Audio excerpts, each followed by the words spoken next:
Bom, muito bom. Bem-vindos ao meu canal, o canal do professor Martins de Biologia, Prof. Martins Bio. Estamos falando de bioquímica, no item lipídios, no subitem glicerídeos, vamos falar de ácidos graxos essenciais. E quando a gente fala em essencial, significa que não pode faltar. Quer dizer, se tiver falta, o nosso organismo vai ter problemas no seu metabolismo. Antes de iniciar, mais uma forma de separar óleos e gorduras é pelo ponto de fusão, tá? Então, normalmente, ponto de fusão acima de 20 são gorduras, abaixo de 20 são óleos, tá? A consistência, como eu havia falado nos vídeos anteriores, do óleo e da gordura vai depender do balanço entre ácidos graxos saturados e insaturados. Algumas revisões são necessárias, tá? Nós temos 22 tipos de ácidos graxos, são os mais encontrados, tá? Então, possui um grupo carboxílico, aqui nós já falamos sobre isso, que dá o caráter ácido, né? Por isso o ácido graxo, tá? Pode ser saturados ou insaturados, se forem insaturados então tem ligação dupla, no caso dos insaturados, e sempre termina pelo grupo metílico, que é o CH3, tá? E esse aqui é o carbono ômega. No caso aqui nós temos o 1, 2, 3, ômega 3. Quando falamos que um determinado alimento, né, ele é essencial, significa que ele não pode faltar na dieta. Não porque, como a gente vê em alguns anúncios, é muito bom para a saúde, certo? Pode melhorar isso ou melhorar aquilo, assim. Então, essencial significa que não pode faltar na dieta. Eu tenho uma referência aqui, essa referência aqui, ó, para quem quiser se aprofundar no assunto, tá? Sobre os ácidos graxos, essa aqui é uma boa referência e um bom trabalho que foi feito pelo Moreira, Cury e Mancini Filho. Muito bem, então falamos aqui, olha só, os mamíferos não possuem essa enzima aqui, então não consegue sintetizar o alfa-linolênico e o ácido linoleico. Então, por isso, eles são chamados de essenciais e não podem faltar na dieta. E aí vem aquela atenção, muitas pessoas que adotaram uma dieta vegetariana acabaram sofrendo em função de problemas na sua alimentação. Faltou orientação para dizer que alimentos poderiam fornecer esses nutrientes. Então, iniciando aqui, observem que o alfa-linolênico, ele vai, também chamado de ALA, vai se transformar no eicosapentanoico, o EPA, certo? Um conhecido ômega 3. Por que 3? 1, 2, 3. Tá? E aí esse ácido vai se transformar nesse aqui, o docosa hexaenoico, tá? Também um conhecido ômega 3, porque ômega 3 é 1, 2, 3, tá? Então essa desaturase, certo? Um outro tipo de desaturase vai transformar esse nesse e esse nesse, por isso que esse é muito importante. Esses dois vão ter um papel importantíssimo no metabolismo humano.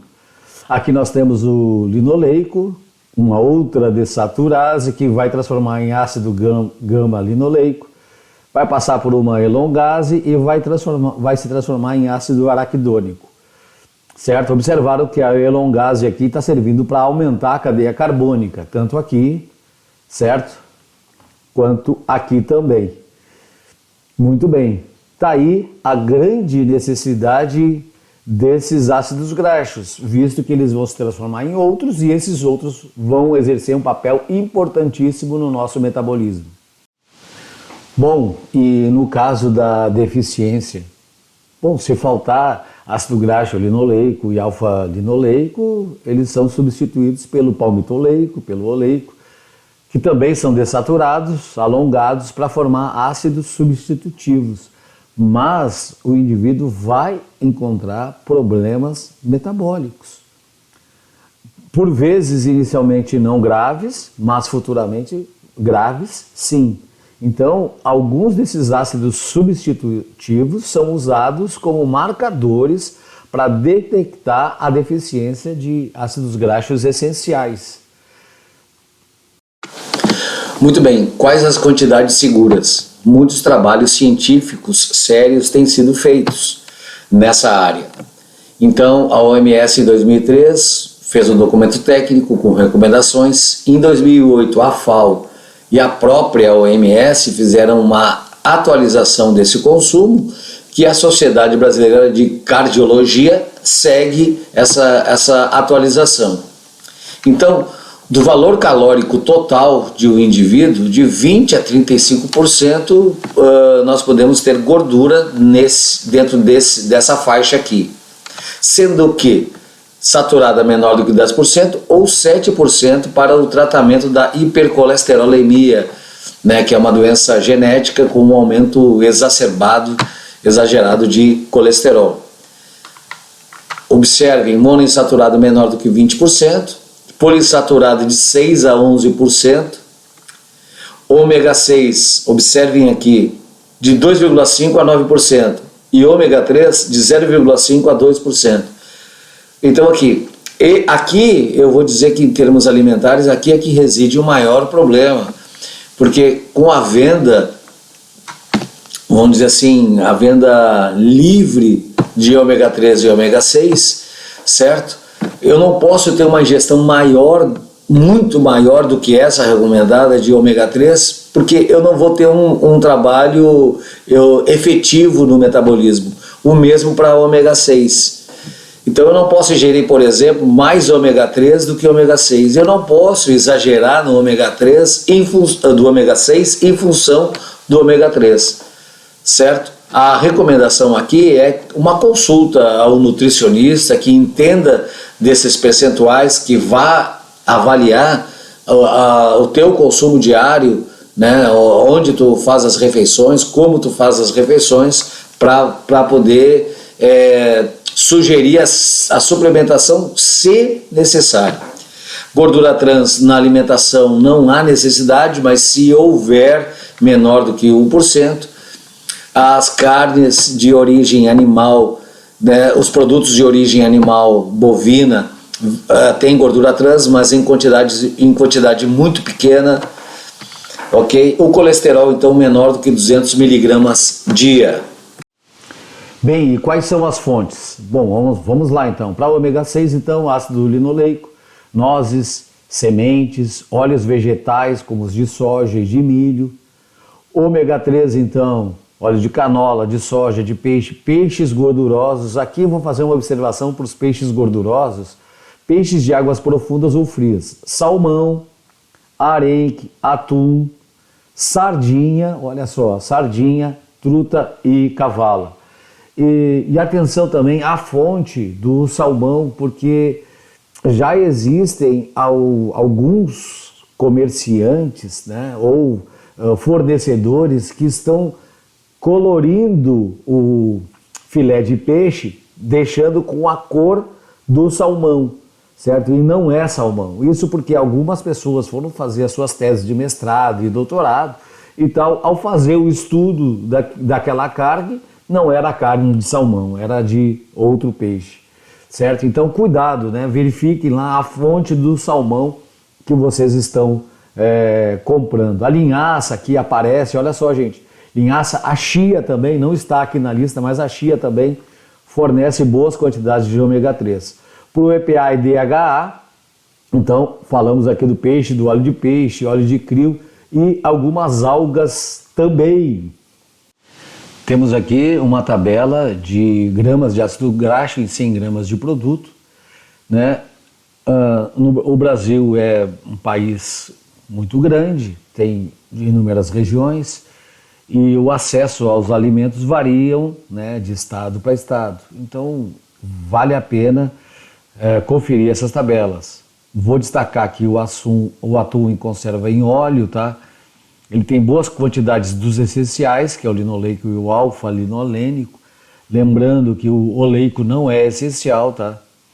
E tem boas quantidades também do EPA e o DHA, que são aqueles ácidos graxos que sofreram transformação do essencial. Então, o azeite de oliva, então, tem também boas quantidades dos ácidos graxos essenciais. Nós temos aqui também a sardinha, certo? Com boas quantidades dos essenciais e também do EPA e do DHA. A gema do ovo, olha só, a gema do ovo. Então, só para vocês terem uma ideia, né, a gema do ovo já foi um alimento muito descartado, né? Muitas pessoas simplesmente descartaram a gema do ovo ou o consumo de ovos, né? Isso retornou agora, nós podemos comer ovos, vai depender muito da dieta de cada um, certo? Uma alimentação saudável é uma alimentação que contém peixes, frango, carne vermelha, saladas, frutas, né, carboidratos em quantidade adequada. Então vale a pena consultar o seu médico, consultar a nutricionista e fazer o seu cardápio semanal baseado em fontes seguras. Então assim, o objetivo desse vídeo é falar de ácidos graxos essenciais, significa que a falta deles vai gerar algum problema metabólico. Então são inúmeros os trabalhos que foram feitos em cima do ômega 3 e do ômega 6. Então eu fiz um resumo aqui das principais consequências metabólicas em função dessa deficiência. A manutenção dos níveis de lipídios, sistema nervoso central, aqui nós temos trabalhos em memória, nós temos trabalho em danos cerebrais, certo? Na morte de neurônios, temos trabalhos com Parkinson, temos trabalhos com Alzheimer e outros trabalhos em cima disso, tá?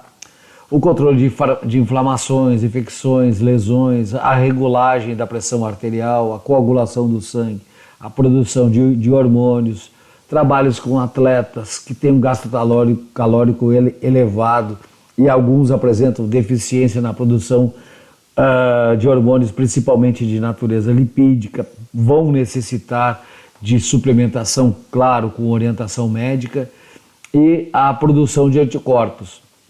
Estamos em 2022, então alguns trabalhos foram feitos relacionando ômega 3 e a resposta na fase inflamatória do ciclo da Covid-19. Obrigado pela audiência de vocês, obrigado pela atenção, bata o sininho, dê o seu like, se inscreva no canal, que para nós é muito importante. Grande abraço e até mais.